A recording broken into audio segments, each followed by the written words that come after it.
Beijing, ancient capital, modern metropolis, the home of emperors, and the heart of a great cultural tradition. Beijing, old and sedate, young and dynamic, a modern open city on the fast track to reinventing itself. Beijing, where two worlds mingle. Being Beijing is experiencing the life, seeing the sights, sampling the culture. That's being Beijing.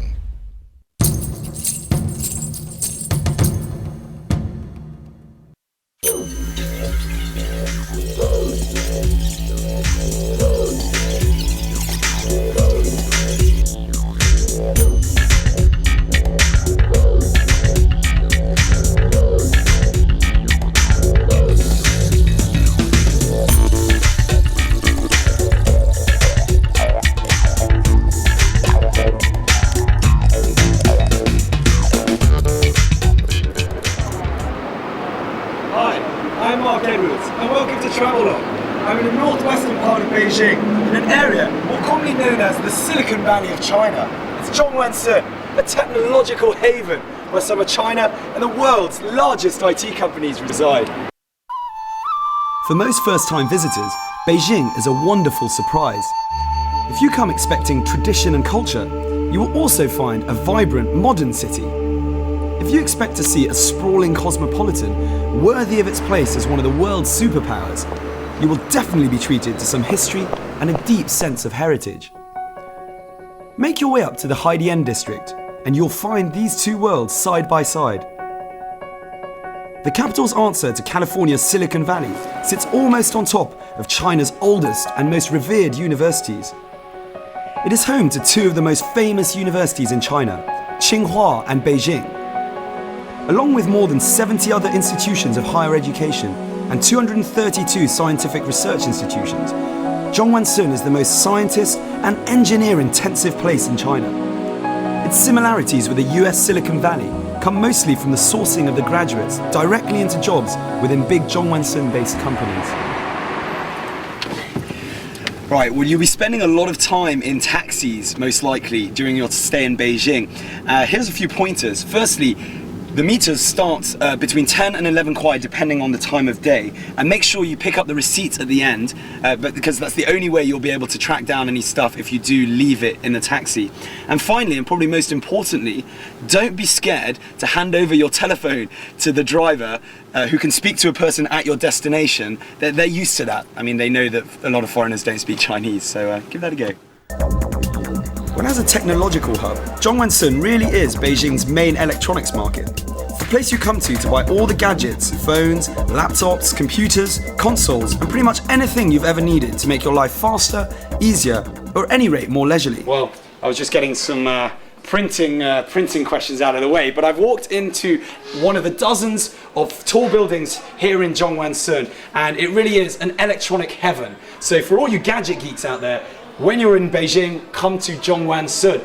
You can find just about anything. Have a look around. Here we've got laptops, Apple Macs. You can even charge your iPod if you're running low on batteries. It's not the only thing that you can find in these buildings, not just computers. I'm here on the computer floor, but if you go upstairs, we've got mobile phones, downstairs computer games, but don't be scared about having to barter. Not all of these shops make you come up with a price. For instance, here, they give you the price. So this is the lowest, you can't go lower than that, you can't barter with them, but at least you know you'll be getting the price that you asked for. 10,999 kuai for this laptop. But if you do want to cut your bargaining teeth, there are many buildings where you can do that. At the end of the day, whether you're a budding amateur photographer, a weekend stay-at-home computer game nut, a gym freak who can't exercise without his iPod, or the average guy who just needs his laptop fixing, Zhongguancun is the place to come for all things electronic. Zhongguancun is where all you geeks and gadget lovers out there can take revenge for the countless weekends you've been dragged around the shops by your girlfriend. It's payback time. Well, I'm feeling a little peckish after a hard session of bargaining. And one of the great things about Zhongguancun is you'll always be able to find nice little restaurants directly next to the electronics stores. Very practical. That said, it does also provide good common ground on the culinary front. Like anywhere else in Beijing, you'll be able to find every type of food to satisfy even the pickiest of palates. I decided to try out a couple of places so that I could provide a more in-depth analysis of the food situation in this part of town. The things I have to do. First stop, a wonderfully intricate Chinese duck restaurant situated in the heart of Zhongguancun. This place follows the traditional basic layout of Chinese restaurants, with big tables in the middle flanked on the sides by private rooms. You'll find that in Beijing, you often don't have to pay for one of these private rooms. Simply book in advance. This particular restaurant was unfortunately closed when I arrived, which is normal for the bigger eating establishments. They tend to stick to the 11 a.m. to 2 p.m. lunchtime schedule. That said, many of the smaller restaurants tend to be more flexible, with a sizable amount staying open 24 hours a day. No eating for now though. I'll make a more desperate choice when my stomach starts munching on itself. Dear distinguished guests, welcome to Central Radio and Television Tower. The 405 meters TV tower is the highest in Beijing. We will take you to the open-air observation platform first, then go down 13 meters by lift to the Olympic Wall. Next stop is the CCTV Tower. Located just off the 3rd Ring Road on the northwest side of the city, the tower is a hidden gem. When you come up to it, you have quite literally found the needle in the haystack. It's a bad pun on its appearance, but still.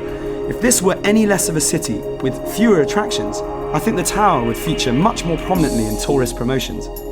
As it is, there are so many things to see in Beijing, especially of historical and cultural interest, that the poor old tower tends to get overlooked. But it's definitely worth it.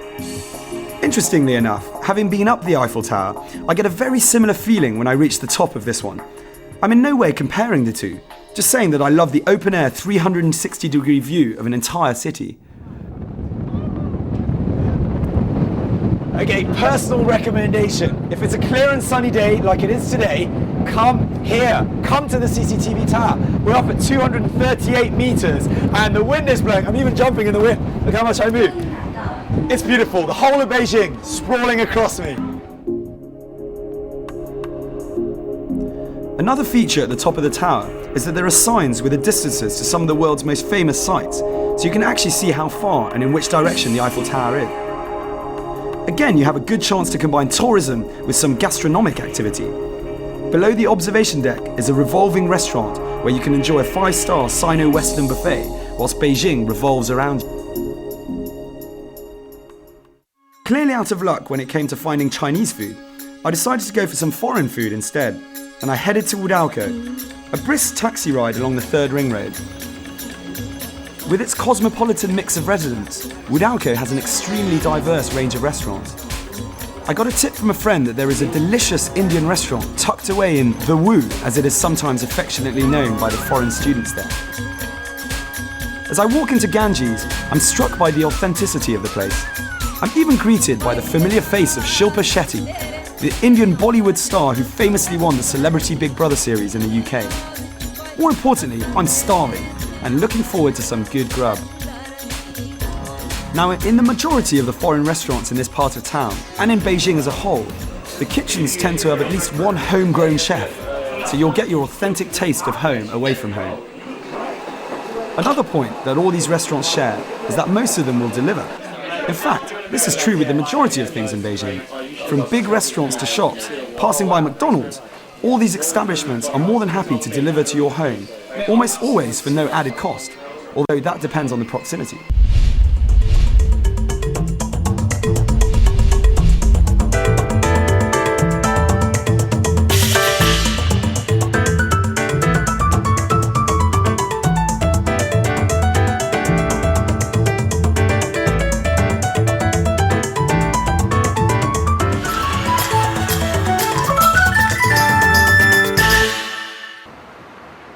Beijing is broken up by ring roads, so it's very easy to find your position according to these. Just think of it as one giant grid with the Forbidden City at its centre. There are sculpting in time cafes dotted throughout Beijing. This one, however, is special. That's mainly due to its proximity to the universities, as well as being on the outside of Huaqing Jiayuan, a residential complex shared by foreigners and Chinese. This results in a place where people come overwhelmingly to study, but also to have a chat with friends or meet a language exchange partner. It's a cultural melting pot where it can really be said that East meets West. There's free wireless, so many people come here simply to check their emails.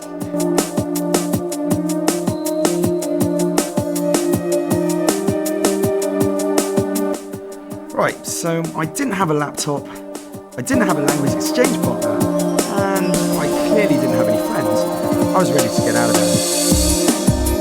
there. However, just so I would have a point of reference, I decided to check out the adjoining cafe called The Bridge. Though very similar to the Sit Cafe, there's definitely a more foreign air to this place. Maybe less about practicing your Mandarin, and more about enjoying a good cup of coffee or some decent food. It also has a lovely roof garden, which is a perfect place to come with friends on a lazy Sunday afternoon. I met a group that highlighted the mix of people that come here to relax. One was Spanish, another one was Norwegian, and a third was Chinese American. You'll find that the coffee shop area of Wudao really is a hub of cultural exchange. Friends, teachers, students, and travellers come for some good 24-hour Western food and drinks.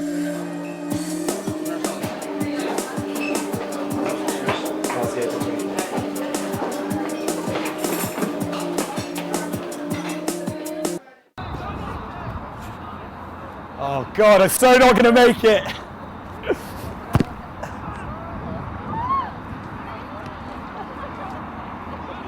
Well, here we are. I'm actually invading the pitch right now. We've got a normal, everyday pitch on your right with football going on. That's not a surprise. So have a look behind, a couple of teams competing behind me. But the big surprise is that we've got rugby here. You're not dreaming. We've got rugby in Beijing. Two teams are playing right behind me. I'm going to come across so you can see them behind me. We have two teams. We have a Chinese team playing a foreigners team. So you see behind me, some of the guys are just warming up before a big game against Longbang, the Chinese team. And it's actually a bit funny to be seeing some of the rugby here. Hey, welcome to Travelogue. Welcome to Travelogue. Welcome to Travelogue. Welcome to Travelogue. Welcome to Travelogue. Welcome to Travelogue. I'm sorry. Hi Travelogue. Welcome to Travelogue. Welcome to Travelogue. Come on the Arbox. Right, I think it's good enough for me for the moment.